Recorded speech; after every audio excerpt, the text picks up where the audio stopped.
UNPAVED, Sean Salisbury here. We're bringing authentic, real stuff to you. Hardcore opinion. John Salisbury, a great NFL analyst, a former NFL quarterback.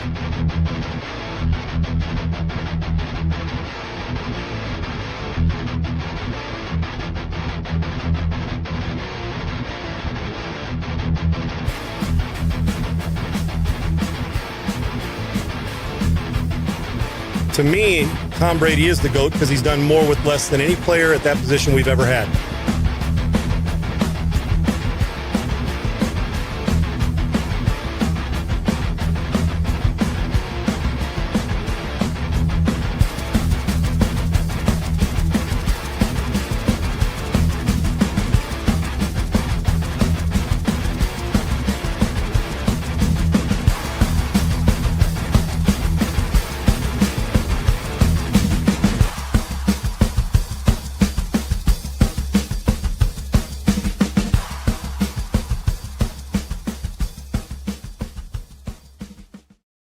All right, guys, welcome into UNPAVED. I'm Sean Salisbury. Adam Segal will join me here in just a second.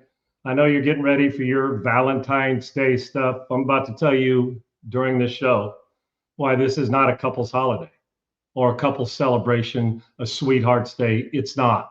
It's a one-way street, but we'll get to that. Also talk about the Texans, and it's about damn time. It's about that time. Because I can argue, and I've been to them all, I've been to most of them, that around a stadium, they're one of the worst places to go outside of a tailgate where there's nothing going on is the area that the Texans have their stadium. That's going to be over by the Astrodome, and their stadium now is nice, and they're going to upgrade it and all that stuff, and that's fine. That area needs an upgrade around it so you can actually have a beer outside of a tailgate, and it's a destination spot, which it's not there. But they are going to make their practice facility and everything else a destination spot out in an area. It's about time. Go around the league in baseball and football. You want to make it to where even if there's not a game, it's someplace you want to go. The Texans are behind on that, but they are going to jump up and spend some money. We'll dive into that as well. The USC Trojans recruiting class. What's more important, a high school recruiting class or a transfer portal recruiting class? And have the Trojans, well, their transfers and this recruiting class of 2026 bought in. A lot of talk in interviews through this week, and Lincoln Riley, and we'll hear from him on about what the next step is. And I told you yesterday, the best hire Lincoln Riley's made since he's been a coach at USC, and maybe ever, is Gary Patterson, his defensive coordinator. And I'm going to torch a coach during this show. And I'm going to tell you why, and it's going to sound, I don't know if it's got biblical, not in the point of it's biblical, everybody needs to listen, although it might serve you time, why a coach has it wrong. Okay, he just does, because his speech, at the try, sitting in the chair and telling people why Trinidad Chambliss should get an extra year is 25 years from now when he's sitting in hospice, and I'm not saying him, any of us, you're not going to remember a touchdown pass, man. We'll get into that as well. And his name's Joe Judge, and I'm going to judge him harshly and unload on him. And you speak about an unpaved road, which is good sometimes. I'm about to stick him on one today during this show. So we jump in, Segs, right off the bat here. And also, Segs, and we'll get to this today too. Can you win with bad teammate as your leader? Talk about that in the show too. But I know we start with our USC Trojans, and Valentine's Day will be mixed in as well. But there's a lot to discuss. A lot of people take Fridays. Oh, Valentine's Day holiday. We got a holiday on Monday. This is turning into a 4-day weekend, not on unpaid. You capitalize because there's a lot of stuff to talk about. And, man, it doesn't matter if football season is going on or not. Information, stuff just keeps feeding in. And, by the way, out in Arizona, in Savannah Guthrie's mother's case, how are we – tell me that this is just not – you can't think this is normal. They didn't find a glove, and now they found a glove 14 days later. Now there's a glove on the side of the road. Now they found a glove in the house, DNA. We couldn't find the camera. Oh, now we found other cameras. And now we got video. Something doesn't seem right on this. Now we got somebody, the local police trying to fight the doggone FBI and not give them the evidence they need or be transparent. I'm telling you, God, please hope that this woman is still alive. Right. But this isn't. for such an efficient group, you'd think police officers and FBI and all of it, how are we missing stuff the first time around? It almost feels like every step of the way, let me just drop this glove right here to lead them somewhere else. Let me just say this. Oh, now I'm going to show up on the camera and show you my eyes and play a guessing game. Something's not right about this. My prayers are that Savannah Guthrie's mother is safe and returned healthy. But how do you botch this shit? You've been over that for 2 straight weeks in the house, and then you still, now all of a sudden we found a glove? What we've been doing the last 2 weeks? Aren't you looking for evidence? And then all of a sudden somebody just decided, let me toss it on the side of the road. What? And then so, no, that didn't happen, or this did happen, or here's how the height. Well, he's 6 foot. Well, 6 foot or 5'11". Who isn't? Okay. So point being is, please, let's get this under control, because it seems awfully curious how we take a step forward and 4 steps back, and we're just starting to find stuff that you couldn't find for 2 weeks. Thorough? Yeah.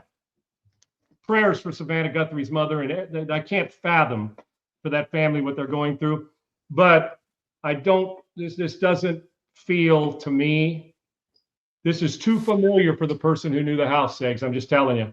I'm not an investigator. They knew that property way too well and way too easy and knew where everything was. This sure doesn't feel random to me, but what do I know from a distance? So I go by what they say, but if you follow what they're saying on TV, you'll be, where's fucking Waldo? You won't know where to go. Well, the crazy thing, and not to get off on a tangent about this real quick, we heard news 2 or 3 days ago that there was a Bitcoin put into an account, or they demanded Bitcoin or something along those lines. And now they're spending it, or there's something in there. It's just got movement. It's just, it's crazy. And it's just, and if you're not going to show, if you're not going to show proof of life, this is an 80-plus-year-old woman that needs her medication and needed it in the first 24 hours. Where's she getting it? Is she still alive? No proof of life? What are we supposed to assume? This is awful on the surface for the family and the rest of it, but it feels, from my vantage point, listening to them, it's just so botched that you can't. We're trying to save a life or see if there's a life that's saved or the mom is still alive, and it's become that almost becomes the afterthought, and it shouldn't. That should be on the forefront. Get her home regardless of what it takes. Well, they're not spinning it, they're spinning it. There was another glove found, or this one was found, but it wasn't there. Oh, look at the camera. Comes back 10 days afterwards. We just found a new camera. Oh, yeah, that camera view was tucked way back into stuff. When you do all the technology, it was hidden way. I don't know who's right or who's wrong. I know this ain't the way I'd want you finding my mother if she was still alive, or if you needed to know for closure if she wasn't. So we can jump into the show now, Segs, because we got a lot of great stuff to talk about, brother. Real quick, though, let me just tell you quickly about Augusta Precious Metals. Guys, grocery store groceries price is ridiculous, okay? It's ridiculous. You want to make the money, and then you want to keep your money. In this day and age, you got it over here. Here's your balance. Here's your groceries, and certain prices you're trying to keep up with. Those go up. That doesn't sit there. It may look like the balance is the same, but guess what happens? It's losing value because, well, that price goes up and that balance is the same. It ain't moving as fast as the grocery prices are moving. And it just didn't happen overnight. This has been a process. It's still in place. So it affects all of us. We're headed in this year to about $40 trillion in debt. So if you'll go to SeanBuysGold.com or click on in the description below, or text Sean to 35052. You want to be educated, guys. I'm just telling you, I didn't know much about the precious metals. I mean, I did, but not a deep dive. And I finally took one 6 months ago, 8 months ago, hardcore. And then I started to say, well, who do I like the most? And you start to vet certain ones. Augusta Precious Metals came in the mix, and we almost found each other at the same time. They loved listening to the show. I loved what they had, brought it together, and here they are as a partner and an advertiser, but more importantly, a partner and a teammate. I'm just asking you to go to Augusta Precious Metals, text Sean to 35052, click on the link in the description below, or go to SeanBuysGold.com. Educate yourself. You get that free guide. And remember, your IRA and your 401k, it's not taxed. And this isn't about, chasing your money or chasing. It's about protecting what you already have. Gold and silver are continuing to go the right way. Your dollar isn't, and you're not getting the same from it. So if you're talking about security, peace of mind, and confidence in retirement, or just moving forward to take care of your family and you're 35, don't you educate yourself on when you buy a new vehicle? Don't you educate yourself when you buy a new house? Don't you educate yourself when you buy clothes? Oh, this shirt's the same as that one, but it costs $10 less, same material. Let me get that one. Well, why in the world wouldn't you go get the one that's got more value, or at least do your due diligence? So when you go do your due diligence, you go buy groceries. If you got them one place, the same piece of meat costs $5 less a pound somewhere else. Why in the world wouldn't you go there? Why wouldn't you educate yourself on precious metals, tangible assets, gold and silver? If you don't, you're missing. You just missed the boat, man. You just did. Don't be that late to the party where the door's dead bolted and, oh, I should have jumped in. I've said that on plenty of investments, not on precious metals. Jump in, go to SeanBuysGold.com and see exactly what I'm talking about. The number one priority is not chasing money or chasing you or any scare tactics or pressure sales. It's education. Educate yourself and you'll find out what I do. Augusta Precious Metals is top flight, top shelf. They'll educate you and inform you. Go to SeanBuysGold.com. That's SeanBuysGold.com, Augusta Precious Metals. All right, Sean, starting with your alma mater, we've heard from Lincoln Riley about the NIL. We heard about what he had to say about Gary Patterson becoming the new DC. Now he's talking about the number one recruiting class and what it means for USC moving forward. Let's just hear from Lincoln Riley on what he has to say about his 2026 recruiting class. Of that caliber.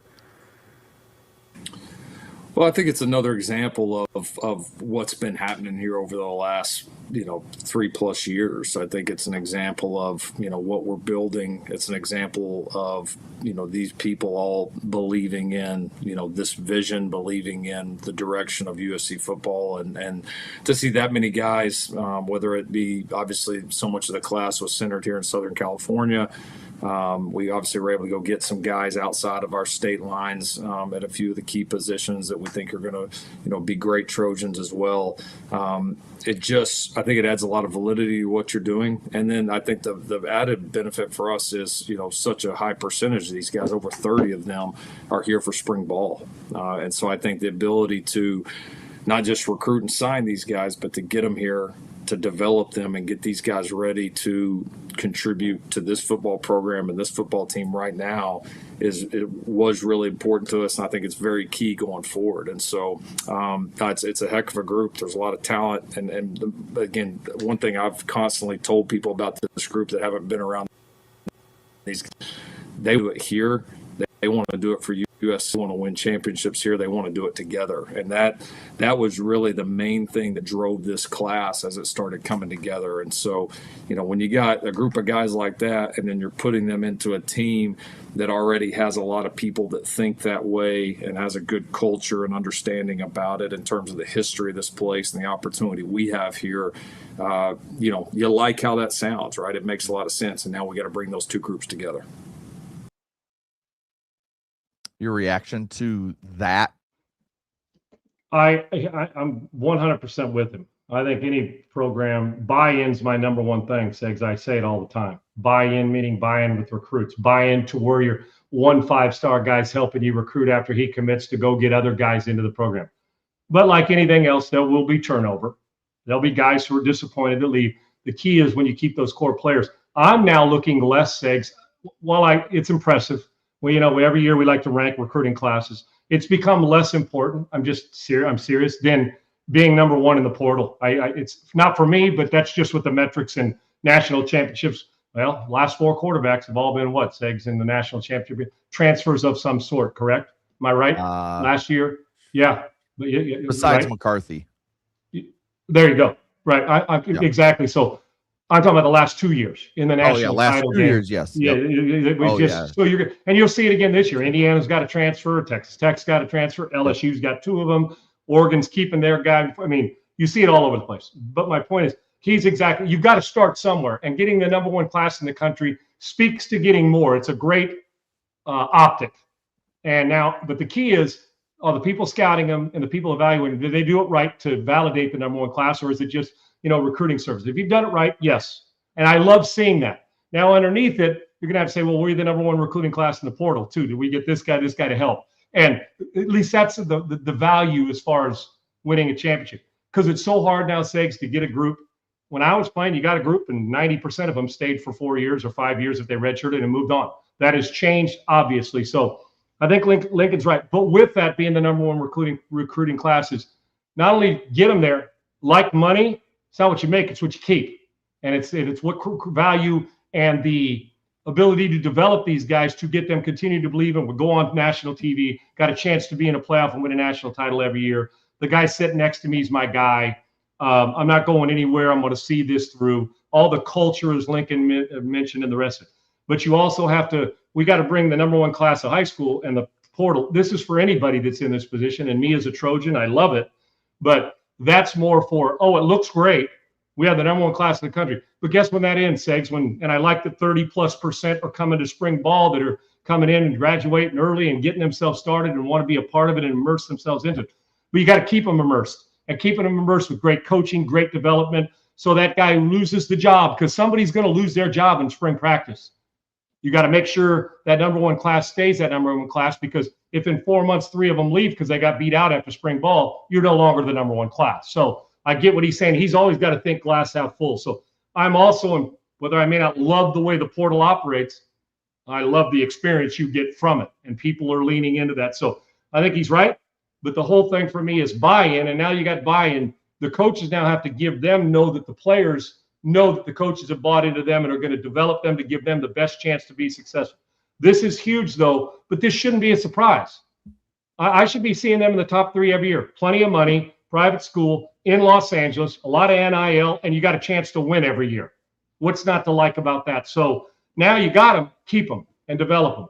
But it's a hell of a start. And you added that coach Gary Patterson and, other players and the rest of it this offseason. It feels to me, Segs, just on the optics part, that there's a shift in what we're trying to see from USC football, at least when judging from this Lincoln interview, we keep hearing clips.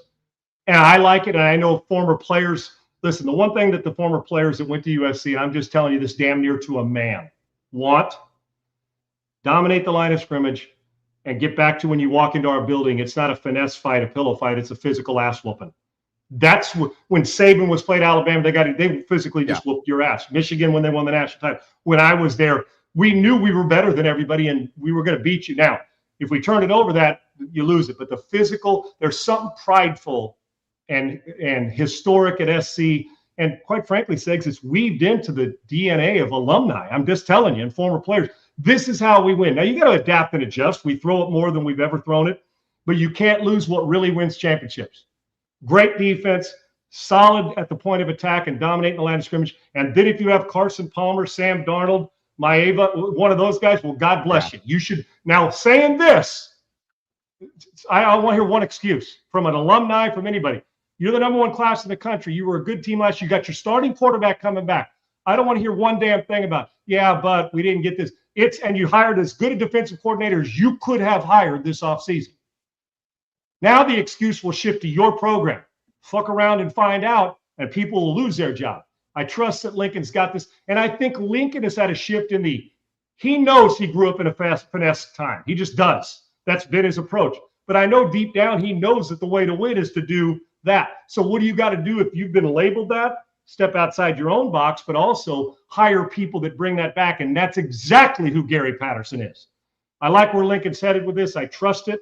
Now it's time to apply it, come out smoking. Well, you're not the 18th ranked team in the country in October, November. You're the 4th ranked team in the country within striking distance. That's a big help when you get those guys. Hell, within 100 miles or 40 miles around the campus, Segs, you should get 15 5-star recruits at Southern Cal and then steal a couple outside of the state. And that's exactly what they've done.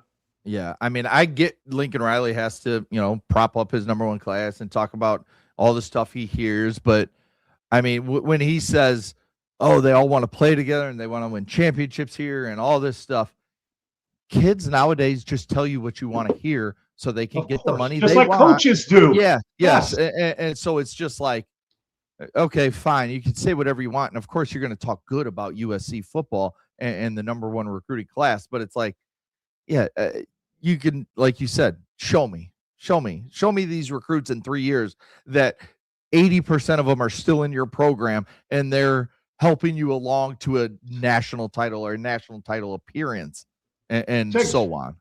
Screw that, man. Show me at this time next year. Yeah. That 4 of them aren't gone. Well, it's great. And listen, you know how I feel, but I'm also, as a Trojan, I am not going to kiss their ass or sit on the fence. I'm just going to tell you, I'm going to be fair and honest. They've underachieved in certain parts of their game. They just have. And Lincoln knows this. They've got to get better. Part of that's keeping them. Listen, while they had the number one class, if your starting quarterback gets hurt, now you got to develop another backup because Longstreet is now playing at LSU. So while you give it, something take it, the transfer portal taketh away. To me, the whole key to success, aside from the obvious physical on the field execution, don't turn it over, is all the other stuff you talk. Every kid that comes out thinks he's going to his college to win a national championship. The only problem is now money gets in the way of their decision, okay, and where they're going now. And sometimes they don't go to their favorite school. They go to the one that's paying them the most, and if they happen to be both, great. But buy-in can be buy-out quickly, Segs, if things aren't going well for the kid. I'm just telling you. So you go in and take care of your business and do it, but the whole thing, because every kid going to Michigan, Ohio State, Alabama, LSU, they all think they're going to win a national title and going to be the best player in the world. They all do. The key is, can you keep them not just motivated, can you keep them disciplined enough to stay on the grind when everything's not going well? Just got signed, got my NIL, it's great. Everybody's happy. But there's a lot that goes into this. It's all the periphery stuff now that coaches got to handle even more, it feels, than on the field. But you've got to have people around you. And I think that Lincoln Riley, too, has had to shift his paradigms into a more physical nature of you can't just win by scoring 40. Ask Caleb Williams when he was at USC. Yeah, 100%. All right, moving on to the Houston Texans announced that they're going to build a huge complex in Cypress, Texas, which is, about 20, 30 minutes away from NRG, maybe a little bit longer with traffic. Bridgeland's like 20 minutes from me out in Katy, Sakes. Yeah, I'm so out in Katy. you're Northwest northwest area. County. Yes, they're going to move their practice facility, their headquarters, everything out to that area, just outside of Houston. And then around the stadium, you've always seen, if you go down there and you drive by NRG, you see the big bubble. See the bubble there? That's their practice facility. It's been there a long time. But there's no place to go and eat or have a beer. Right, nothing. There's nothing around the stadium that you want to go and spend time at before the game or after the game.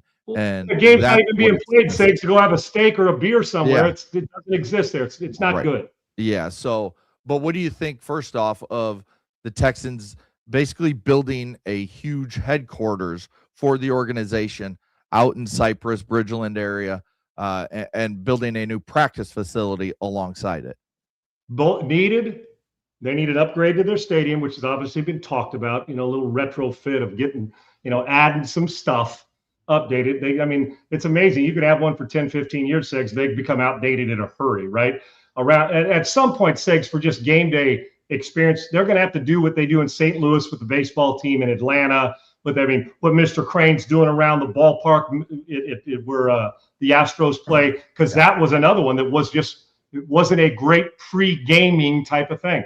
What the Texans are doing is right out here in Bridgeland, Segs. This is a booming community. It's not a neighboring community. It's a couple neighborhoods over. Drive by it all the time. Yeah. It's beautiful. Young and a mix of everything. It's perfect, and they need to upgrade that facility. They need traffic. They need the optics. This is something that's long overdue. I love the fact that they're practicing away from where they're playing. It's almost like got to get out of the house once in a while. I do. I think there's a freshness to it. The Cowboys have done it. Look what it's done, not championship-wise, but Segs, for those who haven't been to Frisco and seen the facility and all the stuff around it, you want to go there. Yeah. Where they practice and do it. And then you get to get away and go out to Arlington and do your thing. It's perfect. And most of the players, Segs, you want a convenient play. You and I both know. Going down through that 610, people that have 59, 69 inner loop area and getting to NRG is a pain in the ass. And there's been construction for 4,000 years. And once it's done at one end, they just do it again at the other end. It's not your favorite place to go. And it's not exactly the most beautiful concrete brick and mortar stuff, but it's a great city. Now moving out, most of the players say, you're talking about Spring, Woodlands, Sugarland, out where I live in Katy, Fulshire. So it's a suburb. It's easier to get there. You got the toll road at 99. People in Houston know what I'm talking about. I think it's awesome. So this facility over here, hell, I want to look into it because I'm thinking I got some, brick and mortar building I'd like to put in there and capitalize on the entertainment side, and then have your team there, and then they get to break away like, okay, now we go play at our facility. Needs upgraded. I'm so glad to hear it. 80+ acres out in Bridgeland. I think this is actually a perfect place because there's so many different ways to get into that area in Bridgeland. Yeah, it'll be it'll be good for Houston, good for the Texans, and They it's an need it, upgrade Sexy, that was desperately. desperately Yes, no needed. doubt. All right, big story from yesterday was something I mentioned right at the end of the show that we would have resolution on for the most part heading into today. That's Trinidad Chambliss. The Ole Miss quarterback was denied 3 times by the NCAA to return for his 6th season. And yet, what's the new basically rule that all these kids are going to follow, all these lawyers are going to follow, all these schools are going to follow? Just keep appealing until you find a judge that went to your school and will grant you whatever it is you're seeking. Remember we talked about the Bediako kid from Alabama who found an Alabama donor to basically allow him to play college basketball. Now, a few weeks later, he's gone. He's not playing anymore because another judge said no. So Trinidad Chambliss and company find an Ole Miss grad who's a judge there in Oxford, and he grants him a 6th season after the NCAA says 3 separate times in appeals. I mean, this has become a joke of college athletics, and it's sad to see because this is a kid who should be trying to go to the NFL. He could be the 2nd or 3rd quarterback picked in the draft if that's the 2nd or 3rd round. I don't care. You're still making life-changing money, and it's advancing your career. Yet he wants to go back to Ole Miss and play another year for what, $4 to $5, maybe $6 million, but also take a scholarship away from a kid who probably deserves it. So I don't know. I have a big problem with this of these athletes and their lawyers and their schools finding people that either went to their school, donate to their school, or both. It's just become a joke in the NCAA. I know we're going to hit one of his coaches here shortly. Yeah. I'm going to save that because I got something to say about that heavy. I couldn't love the player anymore. I think he's a great player. I think he actually, if he'd have gone out this year, has a chance of being the next year's class is a lot more difficult in my mind, just from what I've seen in my evaluation of the position. That notwithstanding, do I blame a kid for wanting to stay in college and go play again and chase a national championship? Absolutely not. Do I blame the adults in the room that are allowing this to happen? Absolutely. Trinidad Chambliss does not deserve another year of college. Neither does anybody else in his shoes that's done it. He's played great football. His story's awesome. It's time to take your story to the NFL. Quite frankly, you may very well end up being the best quarterback in this class if you get to the right place and are coached right. The kid can play. So, and then maybe we should give him credit for not worrying about next year's draft, that he says, I'm not worried about that. I want to play college ball and go try to win a national title. All that's fine and dandy. The bottom line is you shouldn't let him. And I got a real problem. I don't know. Conflict of interest just doesn't seem to matter when it comes to some of this legal shit. It just doesn't. It'd be like you saying, hey, man, I'm going through an arbitration case. My wife's going to be the judge. Right. Well, then you're winning the biggest arbitration case ever.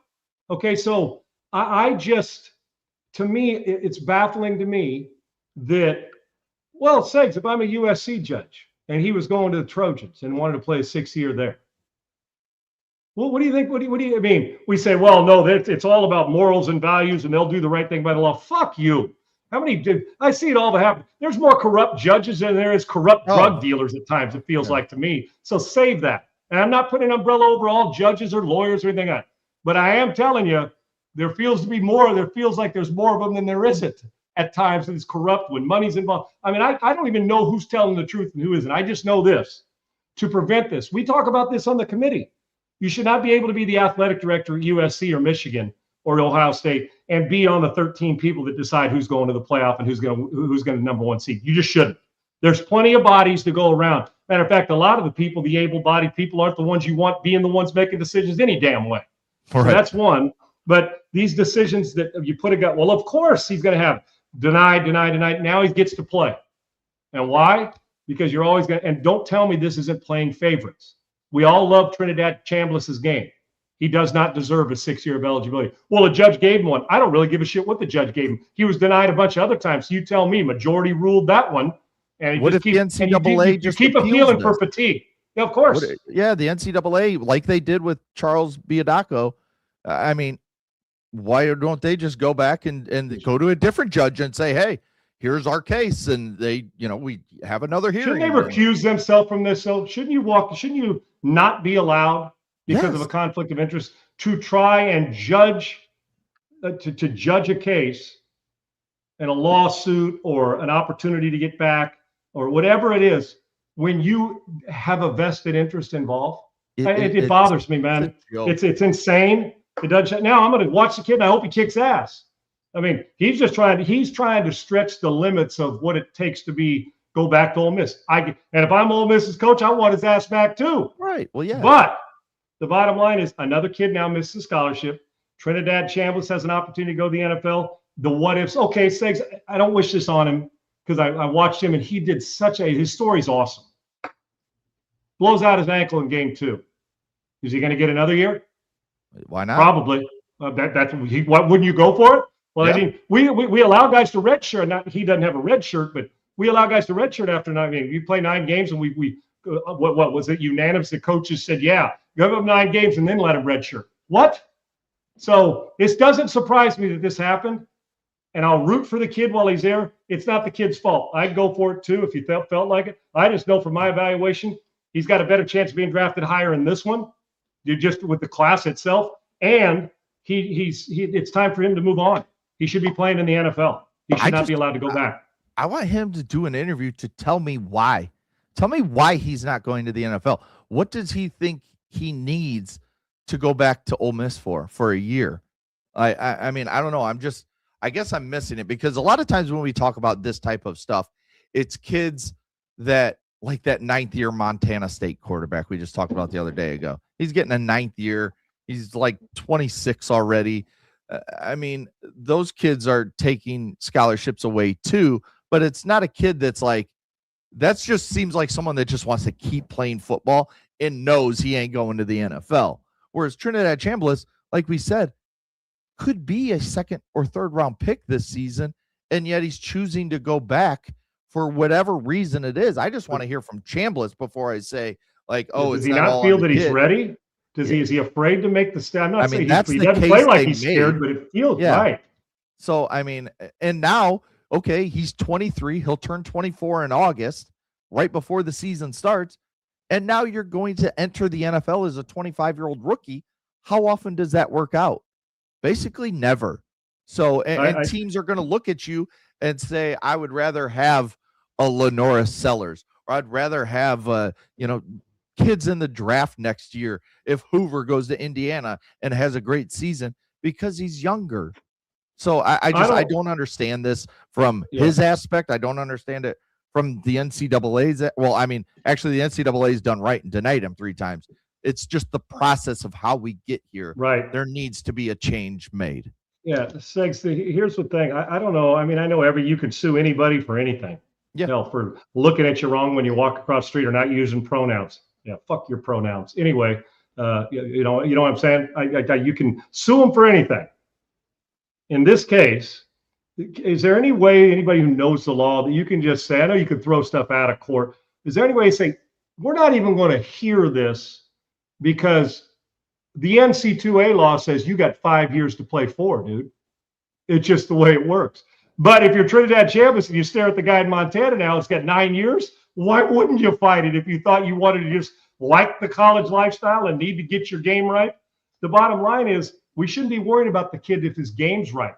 It's right for college. The NCAA has nothing to do with the NFL. When he's got his 5 years of eligibility, he's got his 5 to play for, you're done. And if it didn't work out for you and you didn't play your best football, guess what? You better get your ass back to work. It's been a way for all of us. We've all thrown interceptions in life and in games. And like I said, I get why the kid's doing it. The fact that we're allowing him to do it is pathetic. Trinidad Chambliss belongs on Sundays. He should not be playing with Ole Miss this year, even though if I'm the coach and I'm Pete, I want his ass back for me too. Yeah. I want a guy who's a great player. Then I don't have to go to the portal and find another one. Yeah, it's wrong though. Yeah, for sure. All right, you mentioned something that you really want to hit on involving a coach at Ole Miss. Joe Judge, who's been an NFL head coach, was he the head coach of the Giants there for a year or so? Didn't work out very well. No, that didn't work out very well at all. Long time assistant with Belichick too. Yeah. Yes, he took the stand in this Trinidad Chambliss appeal to get this sixth season and on it. He was talking about all kinds of stuff. We heard from a different doctor in this case that, oh, well, Trinidad's not snoring anymore, so it's going to help him become a better football player. And then we have Ole Miss coach Joe Judge. He says that these kids, and he tells these kids that their pregnant partners need to sleep in a different room detached from where the football player is playing. Let's listen to the video, and he can say exactly what he said. And then, Sean, you come out and do your thing.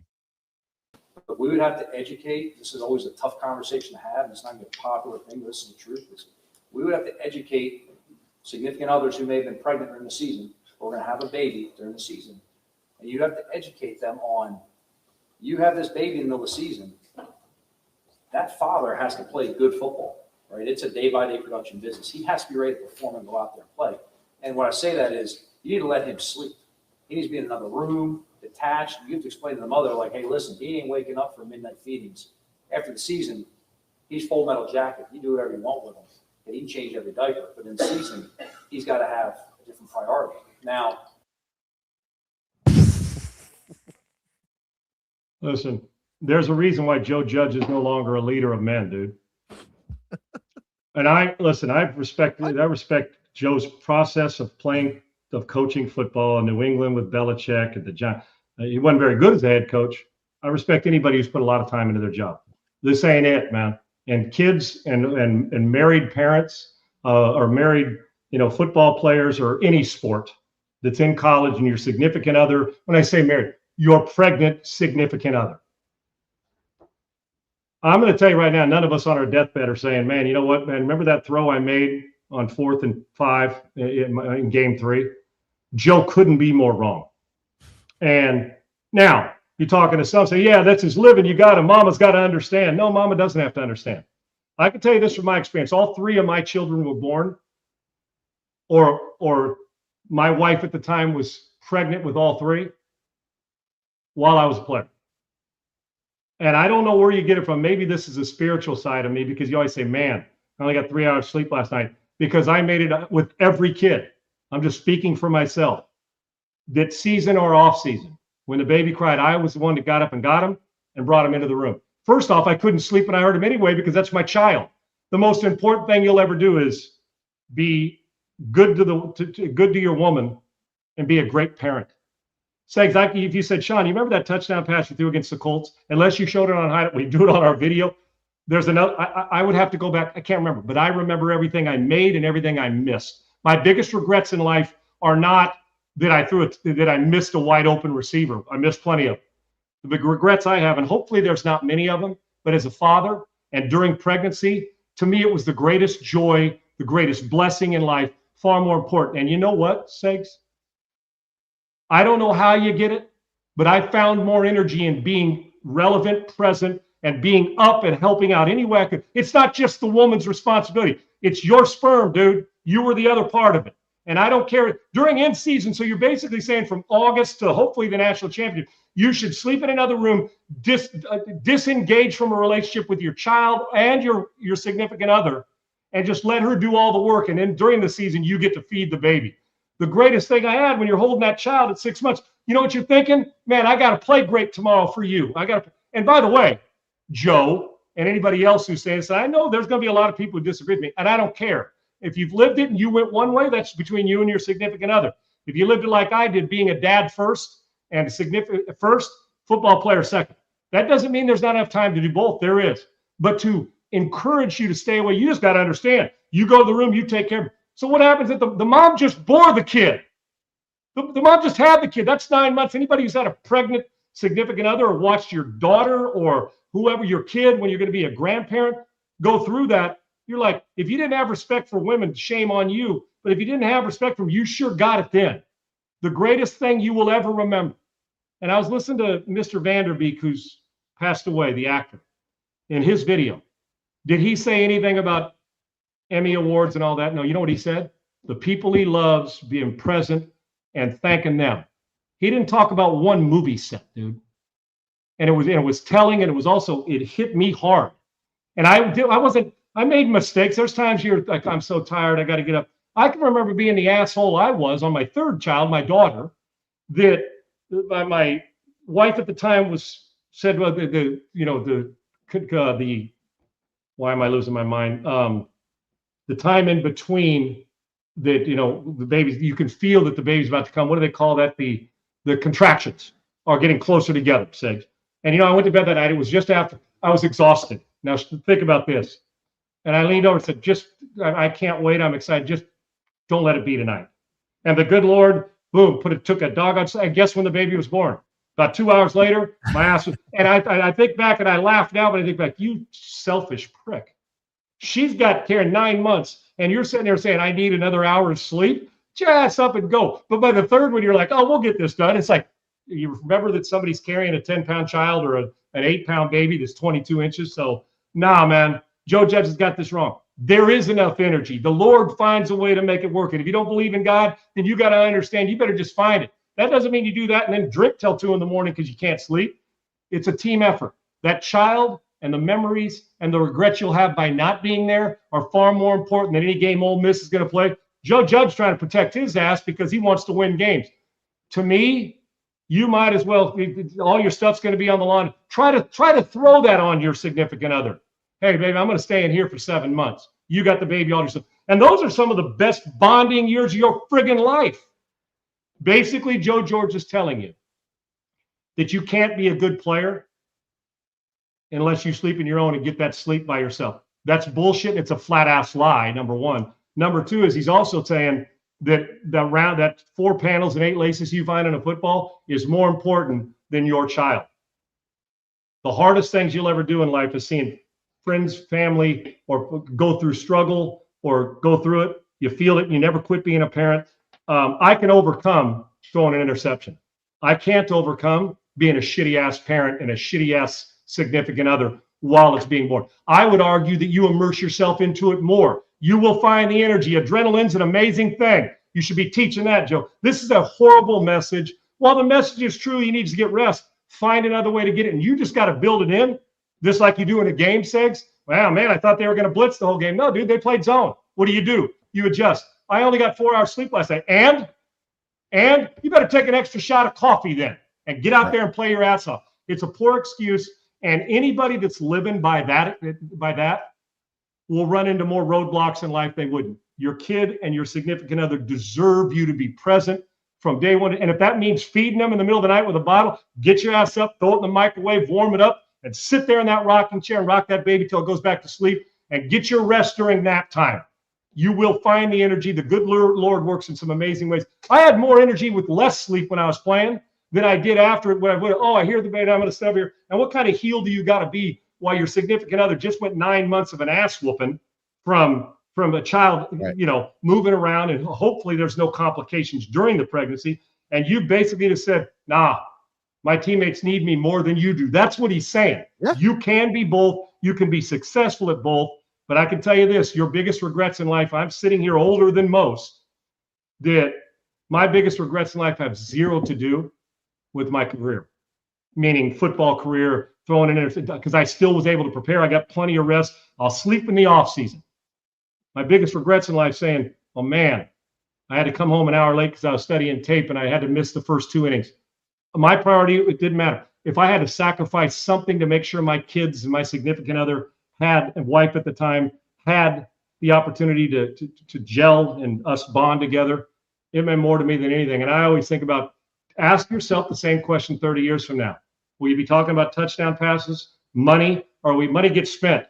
That relationship and the bond with your kid doesn't. Can't do it. Yeah, and it's just, okay, you tell a kid this, or you tell a kid and his girlfriend or wife or whatever it is, this, what Joe Judge did. And then you come back. Do you come back a year later and be like, okay, the kid's won now.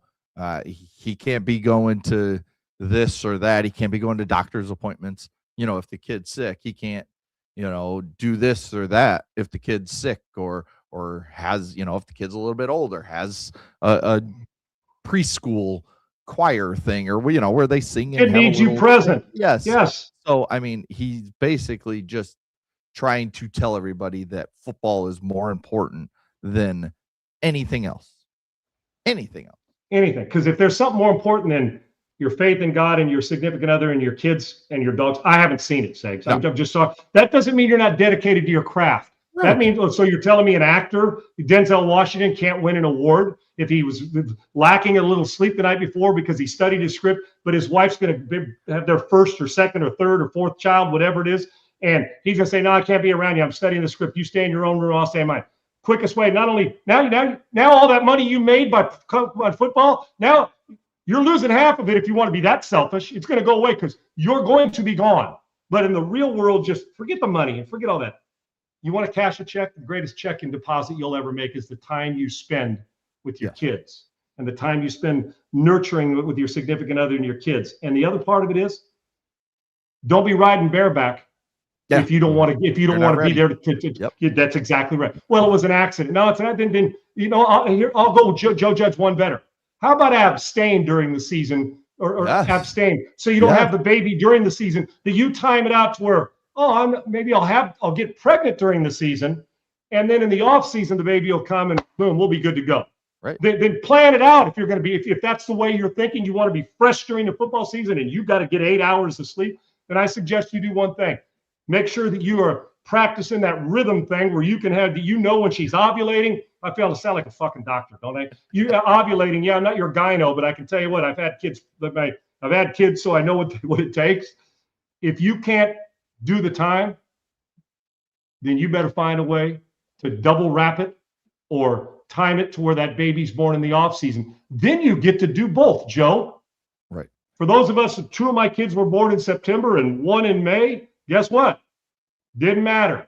Sleep deprivation can be one of the great blessings in life because you realize exactly what you're doing and that the long haul with those kids, my kids don't remember a touchdown pass. Let's say, oh, yeah, Dad, I remember that now. Right. Well, you know what they do remember? Dad, when you flew on a red-eye flight to get there when I was young and flew on a red-eye flight so you could be at school for the school, and he was singing a duet, or singing a solo at the outdoor concert and carnival they have when he was like 7 or 8.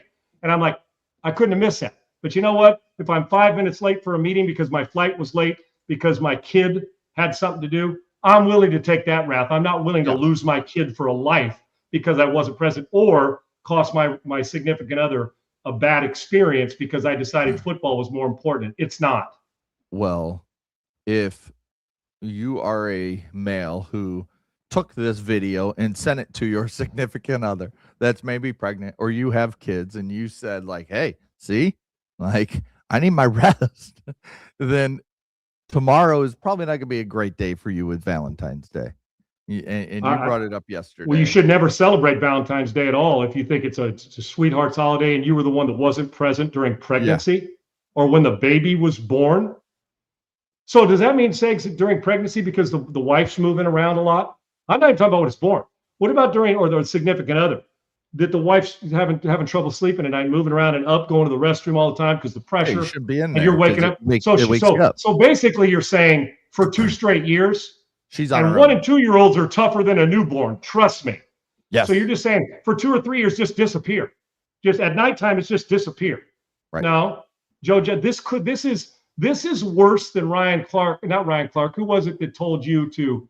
When I say Ryan Clark, it's like, well, he just normally says all this stupid stuff. There's stuff that drives you. Who was the one that said? Oh no, it was a broadcaster. What broadcaster said? When you go with the Cleveland Browns coach, when you go there, the head coach, who said that about, hey, Shador, don't listen to your head coach. Who was that? Was that Acho? Is that Acho? Okay, yeah. That's enough. This is worse than that. Not to listen to your coach. I got a better one. It'll be a lot tougher not listening to your significant other and listen to that child that needs you around all the time. I could spend hours on this because I screwed up plenty.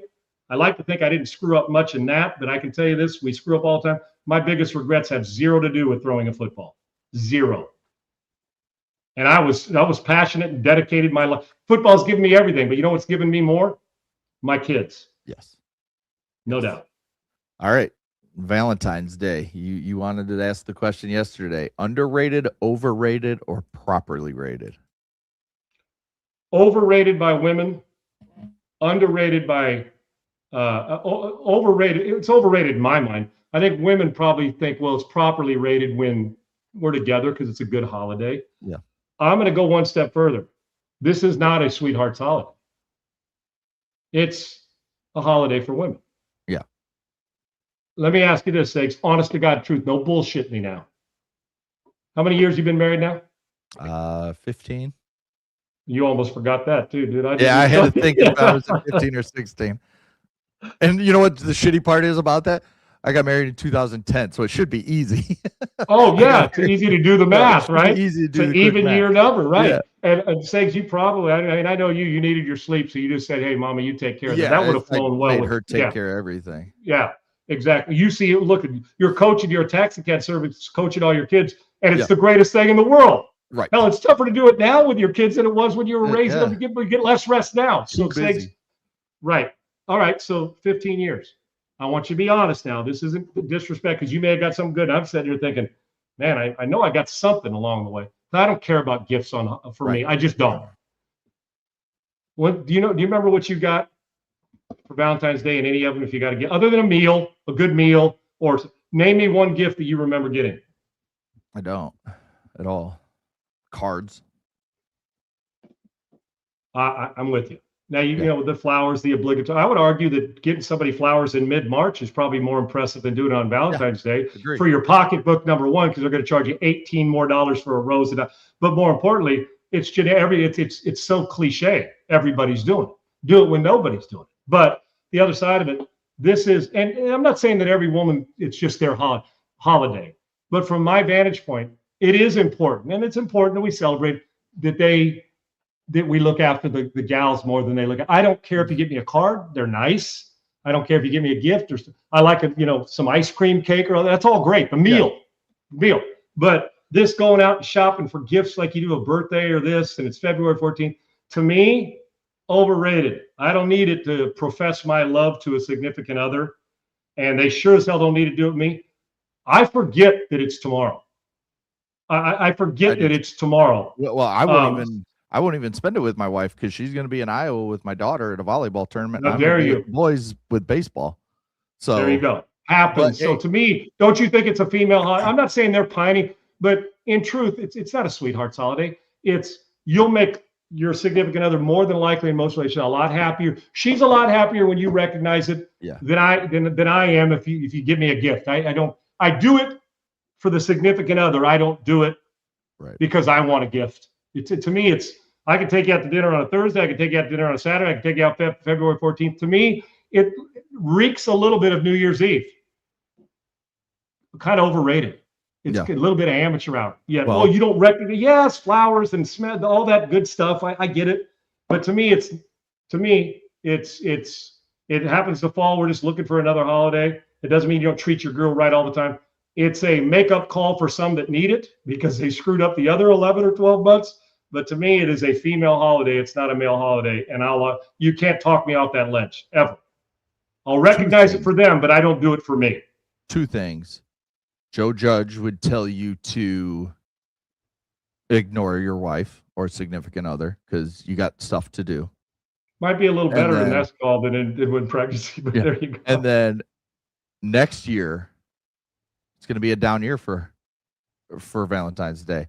Super Bowl Sunday falls on Valentine's Day next year.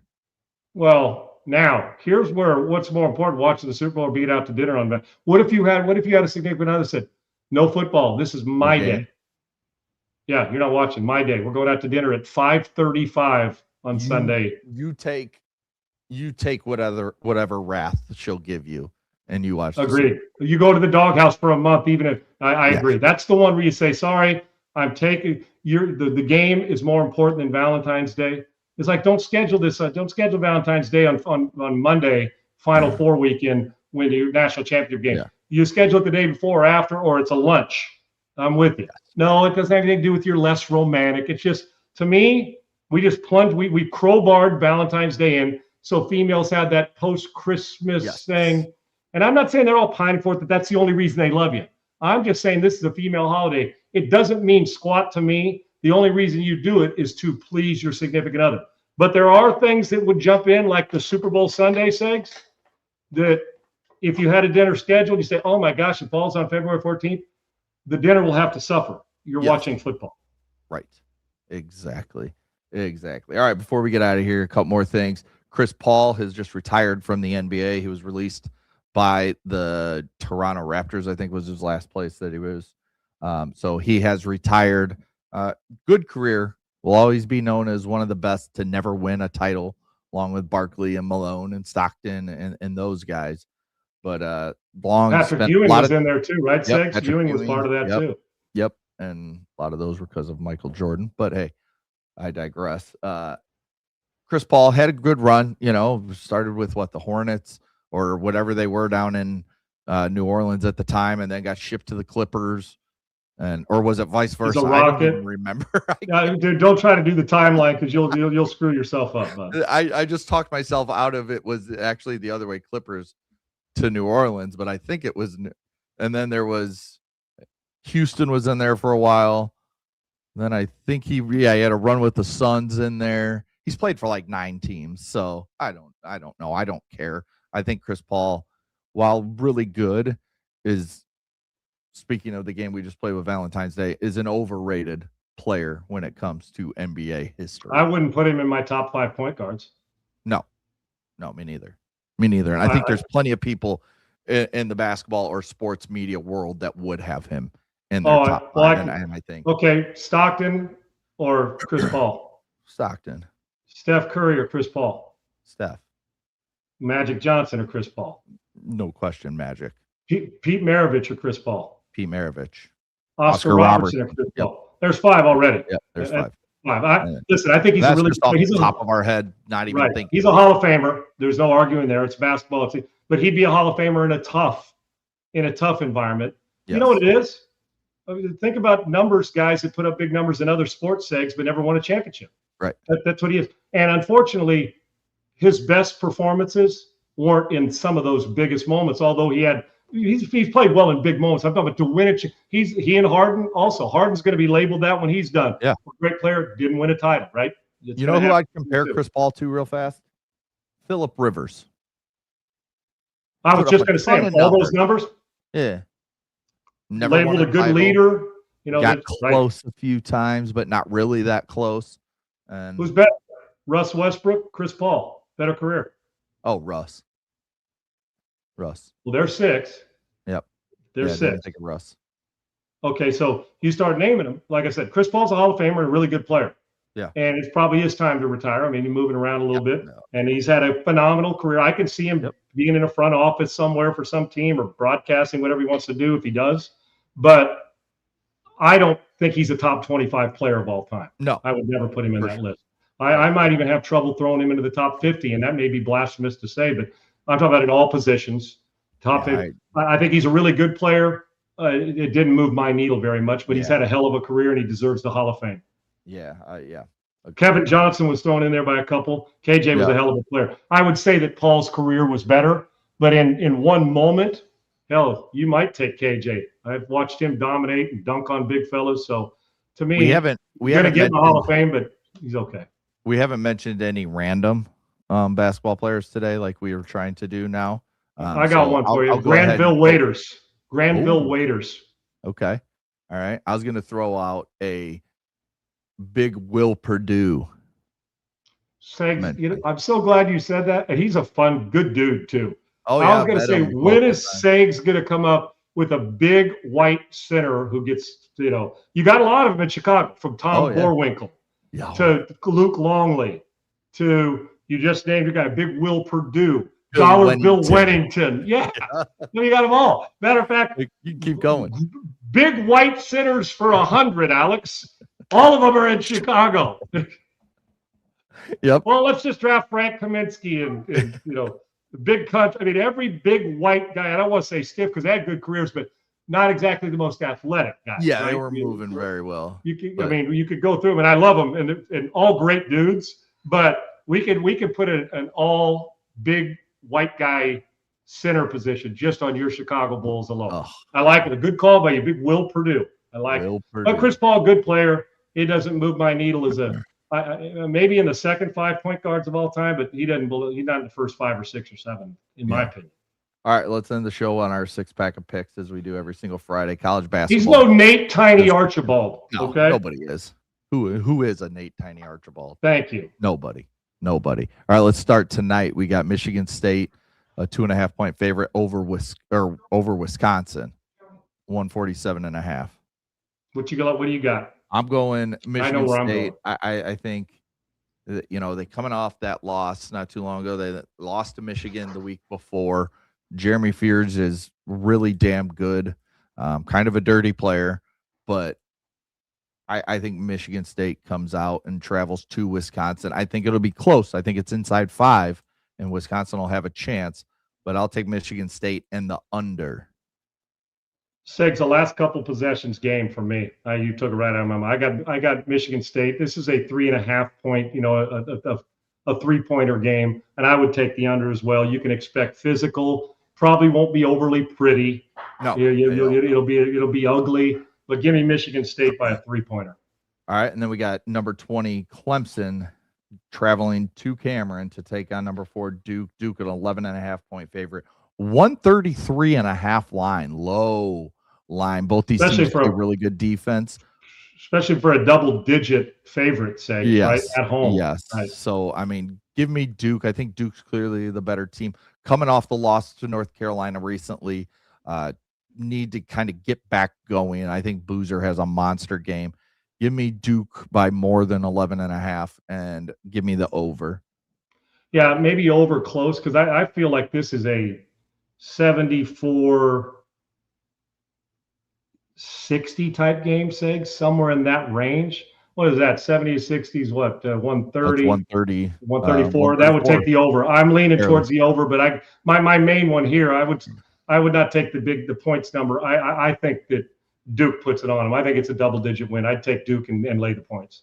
All right, and then we got UCLA at number 2 Michigan. Michigan a 16.5-point favorite, 151.5 line. Curb stomp. Michigan got a taste of what it's like to be pushed, and they won't let that in. Even though they turned down and took care of their business eggs, I think this is I think that this is a last 4 or 5 minutes. Michigan's got the bench coming into the game. I think they're going to beat up on UCLA. Yeah, I think after the Northwestern game, Dusty May will get all over these guys because I will obviously watch all the Michigan games, and I watched that game, and it was like they were just sleepwalking. They weren't even trying, It felt like. And then I turned and said to my son, they were down like 60-47. I go, if they can, there's like 12.5 left. I go, if they can hold Northwestern to 75 total points, they'll win the game. And it was 60-47, Northwestern winning. They went on a 40-15 run to hold them exactly to 75 points and won by double digits in a game that they were down 16, I think, with 14 left. So, when they turn it on, they turn it on. They've already beat the hell out of UCLA once, so why not do it again? Number 9, Kansas at number 5, Iowa State. Probably the game of the weekend along with the last one we're going to pick here. But and who knows if Darren Peterson will play. Who knows? Iowa State's loaded with talent. Give me Iowa State to cover the 5.5. Even though the number feels slightly big to me, give me Iowa State to cover, and I'll take the over. Feels over for me is I'm feel better about that, Sigs. Iowa State's really good, man. Yes. Talented. But if you'd have thrown that up there and it was 4 points, 4.5 points, I'd be a little. I would take Iowa State. It feels heavy to me. Yeah, it does. A big one. It's not pleasing to my eye. And I think Kansas gets inside. I'll go opposite of you. I think this is a 3.5, 4 point game. I think Kansas. You're giving me those points. I'll take them. But I have a hunch they're going to blow by the over. Yeah, in my opinion. I agree. I agree on that. 25 Kentucky taking on number 14 Florida, 11.5 point favorite, 152.5. Give me Kentucky. Oh, okay. Points wise, not on the money line. Yeah. Give me Kentucky with a point. It's a bit of a reach, but it's one of those that you take a flyer on it. That you say, I think Kentucky. It's a lot. Maybe a late, a late layup that gets them inside the number or something, or knocks down a 3 or something, or a dunk because they aren't playing defense. I'm gonna take Kentucky. That's a lot of big numbers on these picks, Eggs. Double digits with some really good teams that they got to do. Clemson's not bad, and Duke is obviously, at 11.5. I'm going to say Kentucky. It's going to be closer.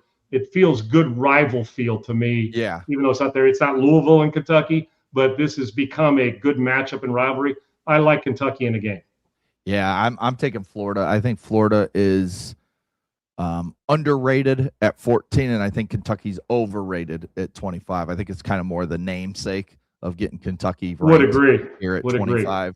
I don't like Mark Pope as a coach. I think he's just not very good. He's not meant to be at Kentucky. He's not that type of. You need Big shoes to fill when Cal left, right? Yeah. Yes. Yeah. So I don't think he lasts much longer. So give me Florida. I think Florida has a real shot to come back and win another national title this season. I think they've kind of stumbled, been a little starting to get rolling. They're starting to roll a little bit. Yeah. Todd Golden's a fantastic coach. If you switch these two coaches, it would feel right. If Todd Golden, if you switched him, I'm convinced that Kentucky might be the 14th ranked team in the country. Yeah. He is phenomenal head basketball coach. Yes. And then the last one, big one, Texas Tech, number 16, kind of been playing under the radar, but not very well recently. They take on number 1 Arizona, who is coming off their first loss. Who you got? If Arizona would have beaten Kansas, yeah, I would say they're ripe for. They're not going undefeated. I would have said they're ripe for. Then it becomes we're trying to do what Indiana did and be undefeated and get to the tournament, go through the tournament undefeated. The pressure and the burden to carry, you almost lose focus on what the job really is. Texas Tech is a hell of a program. I just feel like they got kicked in the balls and Kansas took it to them without their guy. Yeah. Without when I say their guy, their best player. I think this is a response. It's at home. You give me Arizona in this. I think they win by double digits. And that's hard to say when you get the 16th ranked team. But Arizona's really good. And if they're not in the Final Four, it'll be a major shock to me, depending on what the draw is and where they get. But we're still a ways away from that. I like Arizona, and I like them to be refocused after what happened to them against Kansas. I think this is going to be a very tight line. I think I'm going to take Texas Tech plus the 9.5. I think, I could see it in that 6-7 range. Wouldn't shock you if they won by double digits, would it? It wouldn't shock me at all. No. Because Arizona with Pete. If it was at Texas Tech, I'd think different. I just think a home one after you got your ass kicked. I think they'll respond to it. But you got to. It's still a lot of points when you're dealing with the 16th ranked team in the country, even though you're at home. Yeah, I'm taking Arizona though. All right. Well, that'll do it for today's show. We'll be back Monday with Coach JB. Continue to talk some football. It's the off season's just beginning. We got the combine coming in just a couple weeks. We'll get into that. We'll, get some guests on here to talk some NFL draft, and because that's one of the biggest times of the year. Everybody loves the NFL draft when it comes to football. So we'll get somebody on and have a good discussion with. If it's a Todd McShay or something along those lines. Todd's been a guest on the show before, so we'll get him. That'd be great. We'll get somebody on. We'll be back Monday, 1 p.m. Eastern, noon Central. Talk to you guys later. Peace. UNPAVED, Sean Salisbury here. We're bringing authentic, real stuff to you. Hardcore opinion. Sean Salisbury, a great NFL analyst, a former NFL quarterback.